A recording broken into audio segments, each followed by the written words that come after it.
Hi guys, welcome back to the channel. As you can see, we're not in the original workshop, we're in a whole new workshop. We've moved house. You're watching this about 6 weeks after filming. I thought I'd show you around and show you where we're going with it. So, let's come in. I forgot to say, Ewan's behind the camera, so sorry for any jiggling. We have now a much bigger space, much bigger space. Double garage with a good size pitch roof. I should be able to get everything in here and a lot more. As you can see, everything's been dumped in here from the previous garage, previous shed, previous understairs cupboard, and some stuff out of the loft. There's a lot of stuff to sort out before I can do anything constructive in here.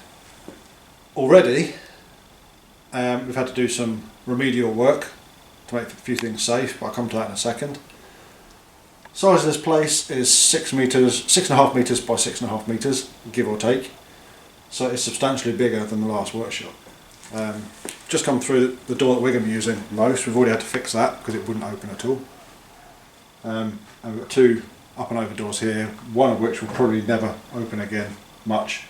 And we can use the one here for more frequent access.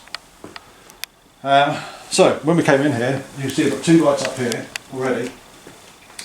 None of the wiring I've done in here myself, but I've got two batten lights up, which has been done through two-way switching. It looks as though it's been done not too badly until we got to here, because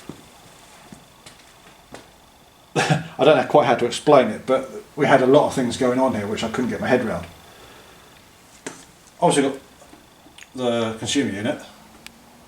We have this plug here, which in turn I found out is for all these sockets here, and in turn through this up to these two floodlights through a fuse spur. So if we turn that switch off, this power goes off, those lights go off. So that will be getting taken out eventually, but it's giving me a bit more light just now. The two batten lights were wired in off this, in there, it went into the fuse box and then connected up to these two here and up out the top. These two are for what I call accent lighting on the outside of the garage.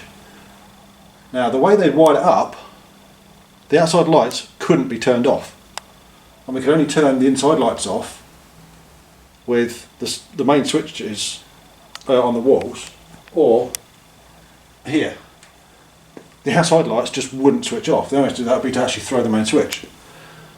So this morning I spent a couple of hours routing it all through, figuring it all out, disconnecting what I need to disconnect. I actually found they had several neutrals crossed over, so that I still, for the life of me, can't get my head around why somebody would do that or why they'd want to. But the long and short of it is, we've got now safe lighting up there, we've got lighting here that I know how it's wired, and this lot eventually will be reconnected properly when I come to rewire the garage. So when we come to rewire, I suspect these two batten lights will go right up into the loft space to give light for the loft area, and then there's going to be probably 6 or even 8 battens through at ceiling height.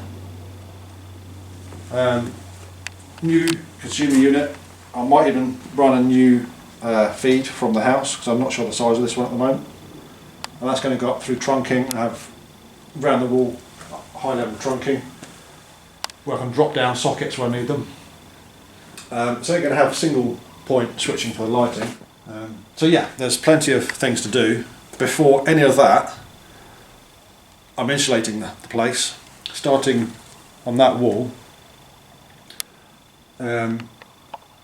Today's Sunday, tomorrow morning at some point there's 30 or 32 8x4 sheets of 50mm insulation boarding coming. So my plan is to start right at the top on that wall, insulating it, bringing it down, and then I've got timber as well for strapping the walls all the way around and insulating all the walls down to floor level. I want to get at least 5 bays along to the end of this end pitch with the roof pitch insulation, so that I can then get the ceiling height boarded out for storage of models. I can then start getting models out of storage, because that is going to cost me a fortune sooner rather than later. I can then get them, the long-term storage model stuff, up and out of the way. I can also start excuse me, I can also start hanging models from the ceiling. So yeah, just a quick introduction to the new workspace. It's going to take a long time to do, but it's going to be so much better when it's done. There's a few things like the wiring here that I found that I need to sort out urgently. That's now been done. There's another bit of structural work I've got to do. I don't know if you can see on this beam up here, this central beam here, everything to the right of it is hung off this one 3x2 and it's sagging. So my plan is to actually jack that up so it's not sagging, and then nail on. It's also splitting. So my plan is to jack it up and nail on either another 3x2 or a 4x2 C16, a structural timber, to strengthen up that whole beam all the way across, because the whole of this end is being supported off that one 3x2. I don't know if you would have seen previously, but these cross-the-way beams are actually jointed with gang nails, so they're not the strongest anyway. I don't intend on putting huge amounts of weight up in the loft, but I don't want anything to come crashing down, because that would be disastrous for everybody. So yeah, that's a brief look at what's going on, a brief look at where we're going. Oh, forgot to say, also behind this wall, in the back garden, there's a space for a shed, full width by about 1.8, 2 metres wide. So that could be another bit more storage space. But in the meantime, if you're new to the channel, please subscribe. There's going to be lots of stuff going on that you might like to follow. Give us a thumbs up and tick the notification, and YouTube will tell you when I put a new video up. I hope to bring you some more footage sooner rather than later, but in the meantime I've got my work cut out, so I'll see you again soon.